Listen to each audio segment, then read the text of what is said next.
It's a beautiful spring day, a sunny day. I'm deep in the heart of Germany in the forested mountains, and I'm just enjoying this beautiful weather. Around me there's still a little bit of snow to be seen because it snowed a couple of days ago again. But now I think the spring will start. Maybe it will snow again, I don't know. But it's pretty nice weather. And I came out here onto this pasture. A little creek is running behind me. It sounds very nice and calming. And yeah, I just wanted to lose some words about the coronavirus stuff that is going on. So in my opinion, how should I say it? I don't believe in the coronavirus.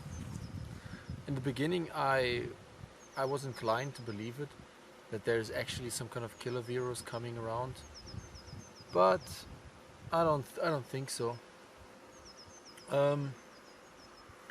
My opinion on diseases that I got from my study of history and from my work in the let's say pharmaceutical branch. I worked in a pharmacy for some time. So my understanding of it all is that diseases and germs and viruses are always everywhere around, and they mutate all the time. And it's a little bit like what they use in nanotechnology and in quantum mechanics, where they don't build precise things, but they just spread nanoparticles. And so they don't build precise nanomachines, but how I understand nanoparticle work is that they spread different nanoparticles, solutions, and then the effect that comes around is based on mathematical chance, you know. So and similar, I think similar it is with viruses. You know, there's not a single virus that does a specific thing, but there's a cocktail of germs and viruses that can lead to disease. But the main factor in here is how the body is in shape, you know. So how healthy is the body, how well nourished the body is. And when your body is in stress and when he's malnourished, you get sick. And what makes you sick then is the viruses, but they are always around, everywhere.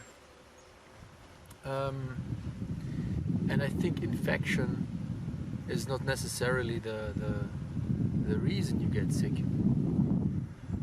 And you can see that in history, the great pandemics, the Black Plague and all this stuff, they always occurred in times of war. You know, in the 30 Years' War, in the downfall of the ancient Bronze Age civilizations, in the Second World War, in the First World War. Whenever people are crowded together and in huge masses, like in the World Wars, millions of people crowded together on the front lines in abysmal hygienic conditions, on a minimal diet of mostly grains and a little bit of meat, but mostly grains. Then they just died like flies, not only from bombs and bullets, but from disease. Because this is what happens. The same happens with mass animal production. When 70,000 pigs are held together in a huge pig factory, they obviously have to get all kinds of antibiotics and vaccines just to keep them alive, because they would naturally just all die from the same disease, because they are held in such abysmal conditions without sunlight and without the natural nutrition that they need, that they would normally found in nature. And this is all an industrial project, you know, and so the virus itself is not the real reason. It's not the main reason for the disease. The main reason for the disease is the lack of nutrients and the unnatural living conditions. That's everything. That's yeah, that's all basically. And then the second most important point is obviously age. The older you get, the more problems you have in your body, because especially, you know, dependent on the way you live throughout your life. Because if you had a bad diet, all the toxins that you ate continuously, they accumulate in your body, and they make you more and more sick, leading to your death eventually. And at the same time, whatever nutrients you had in your depots, whatever vitamins, they get depleted, and if not replenished by a natural diet, you lack basically the basic building materials that your body needs to regenerate, and that makes you sick, and that you will eventually die from that if these circumstances accumulate and continue. So this is in my opinion, the reason why some people die of coronavirus, because they are very old, and they have accumulated sicknesses from different reasons, and yeah, then they die. And they happen to have this new coronavirus, and then they're just counted as a coronavirus death. And many doctors and professors in Germany, they confirm this. You know, the Robert Koch Institute itself confirms this, mainly if you look at the numbers they publish. So it is all a media hype, in my opinion. Now, some people say that our government is incompetent and our media is stupid to create all this hype. But I think it has nothing to do with incompetence at all. I think it's all going according to plan. And you can call this a conspiracy theory, but it's not a conspiracy theory. It's so it's so really obvious by now what is going on this planet. And there is a small group of cosmopolitan people, of very rich people, you know, the richest industrialists and bankers in the world, the ones who control the raw material monopolies, and the big industries and the banks and the big media. These people have their own little, you know, group and club, and they, for hundreds of years now, they basically try to stay in power, try to create a system that keeps them in power and that is impossible to overturn. If you look at politics, every party has a chance to rule for 4 years and tries to gain this power. And then after 4 years they have to try again in a new election and all this stuff. And the elite, the global elite that is above these parties, that has much more money than all of these parties together, they don't want to play this game, you know. They are bored by this kind of game. And I think they also created this game for us as an illusion how power really works. But power works differently. Power works through secret societies, through very rich people, that in these societies and clubs you don't gain entrance easily. You gain entrance mainly by being educated at very specific places, you know, Harvard, or in you know, some kind of a closed private schools. If you take Jens Spahn, for example, our hailed Minister of Health, and he went to a Canisius Bishop School. You know, what's a bishoply school? I didn't even know that bishops still had their own schools in Germany. You know, so what is that? It's kind of a Catholic institution, and I strongly suspect that he's a Jesuit, like our main science guy in the media, Harald Lesch. I think he's also a Jesuit. And these secret societies and these basically secret services of the Vatican, they are a very important factor in our modern politics, but also other secret societies. I think there's like they're also competing among each other. But what is very clear by now for me is that the politics is not at all decided in the parliament and in elections. That's just bullshit for the masses. So where I wanted to go with this, basically to have a system, because in ancient times when there was a despot, like a dictator or a king, he could always be overturned by the people or by a neighboring tribe, or by some kind of competitor. And this is what happened also, priestly kings or philosopher kings in general, rulers, ruling elites, ruling noble families, they were overturned, they were defeated by competitors. And this is why people started to think about governance. And they wanted to create a system that cannot be overturned. And I think this is what they're doing right now. And they're doing this on a global scale. And when you look at books like 1984 or Brave New World, in these books, global hermetic dictator systems were basically outlined and described. And I think they were not a warning to us people what could become a reality, but they were actually plans that are being put into practice right now.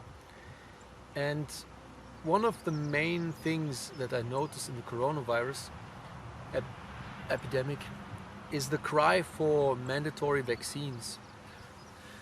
And they have started putting this into place now with a measles vaccine that came in the end of last year.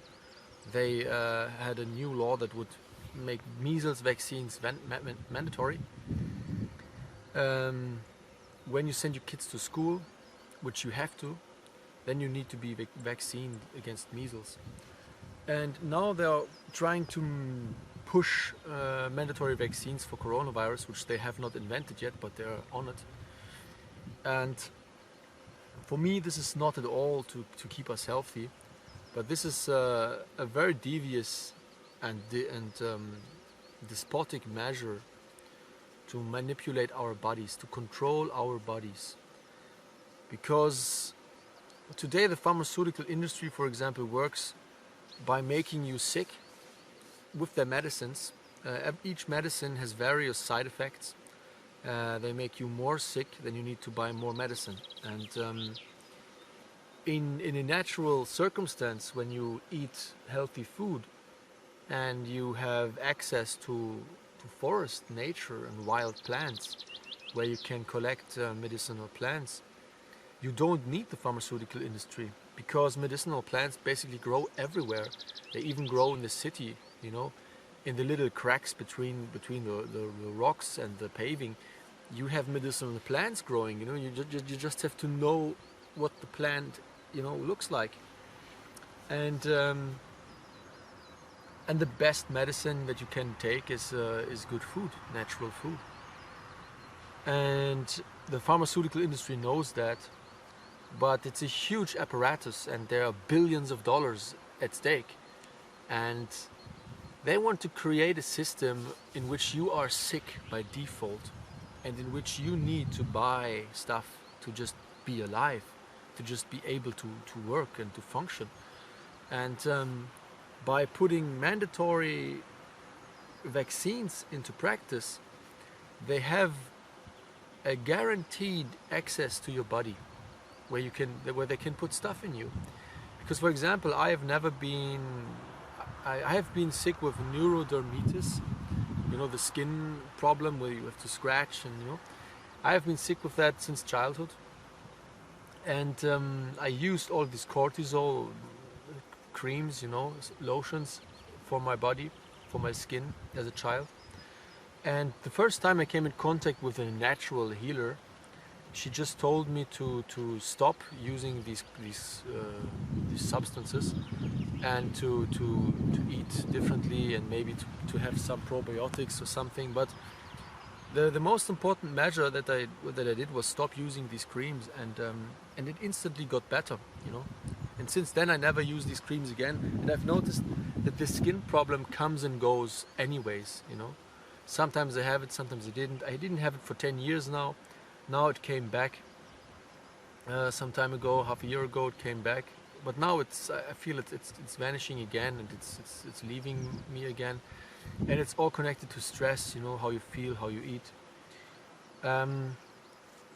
Now the pharmaceutical industry wants to be able to make you use medicines on a mandatory basis, you know. When they can put some kind of vaccine into your body, they can make you sick, they can make you addicted to some kind of treatment. And I think this is what they want. And if you look at books like Brave New World, then they even want to breed different classes of humans for different purposes, you know. So they put some kind of substance into you as a baby that weakens you, maybe that weakens your brain, so they can have like stupid but strong low-class workers, you know. Or they have some class that they don't put anything into it and they leave them completely natural, but then they brainwash them with all the propaganda, and so they have very powerful and intelligent leading figures, you know, for the system. I think this is more or less what is going on. And what I also wanted to... So I think mandatory vaccines, this is the big thing that we should worry about now, not the coronavirus. It's mandatory vaccines. You know, tiny houses, living crowded in completely unnatural conditions, completely addicted to medicine and to pharmaceuticals, like pigs, you know, like these 100,000 pigs in the pig factory, you know, exactly the same lifestyle they are envisioning for us. And I think this is what we should be worried about mostly. And there are people who are now, you know, all these alternative right-wing people in Germany on YouTube. They, like the Volkslehrer, and now there's this guy Hans-Joachim Müller. They say like, yeah, just calm down.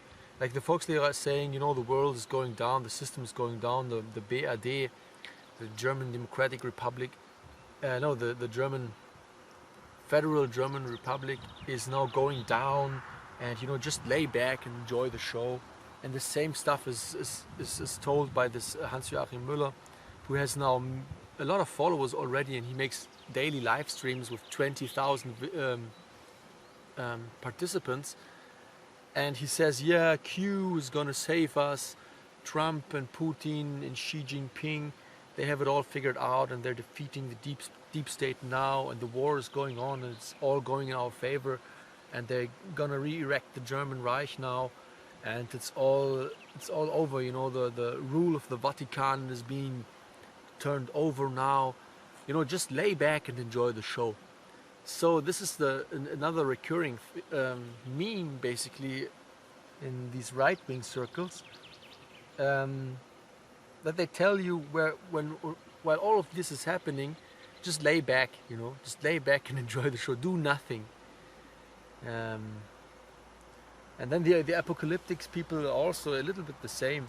You know, they say, you know, the whole thing's going down, the coronavirus is now cleaning up, and the whole economic system is going down, and you know, just just keep to yourself and buy sheep and plant stuff, you know, and try to survive, you know, the prepper kind of people. And I'm also along these lines, you know, I also go along this with the prepper mentality. But I think it's also dangerous, because what if the system is not going down? What if the system is actually winning and, you know, making the decisive steps to eternally enslave us? Then we're basically screwed with this mentality. And yeah, it's hard to say. There's so much contradicting and confusing information out there, that you cannot really say what's going to happen now. I think it's very likely that the whole thing is going down. I think if you look at events like the Minister of Finance of Hessen has just committed suicide a couple of days ago, and in his last speech, 4 days before he committed suicide, he said how extremely difficult the situation is, and how it's basically impossible to pay all to deal with all the economic problems that we're facing now. And then he committed suicide, and they make it look like he was depressed, and you know. But I think he was not depressed. I think he had enough insight to see that the situation is helpless, you know, that they can't do anything.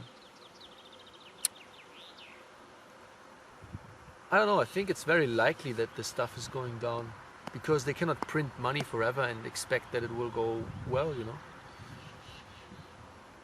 But if it is not going down and the system survives, we are basically complete slaves, you know, to the system. Because with mandatory vaccines, even if you wanted to, you know, wake your people up and enlighten them on certain topics, you know, and make them more self-reliant, maybe with mandatory vaccines, they could make this physically impossible. They could breed a new generation of people that is not only mentally brainwashed. And you have to look at this, like a mental brainwash you can always overcome. You can talk to people. But in the future system of mandatory vaccines, where they manipulate your bodies, they can breed a new generation of youth that is physically impossible to understand what is going on, and it will be completely fruitless to try to red pill them or to try to convince them of a more natural and independent lifestyle, you know. That's the danger of what is going on right now. So yeah, otherwise I must say that the whole quarantine thing, I actually do enjoy it quite a lot, and I think many people are actually thankful for this quarantine time, because for the first time in years they actually have some free time, you know. It's not like a vacation where they go with their family on a pre-planned trip, you know, and it's all full of stress and money and all this stuff.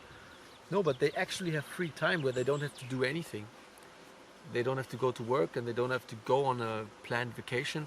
They can just sit at home and be together with their own family. And I think this is very nice for many people. And yeah, when I speak with people, it feels like a really nice time now. It doesn't feel at all dangerous or threatening, and people are not really scared. I have the impression that most people are very alleviated and very friendly towards each other, you know, and very compassionate, and yeah, so far it's a nice time. It's beautiful weather, it's spring, and I'm here in some unknown place in the middle of the German mountains and forests, and I wonder where the fate will lead us now.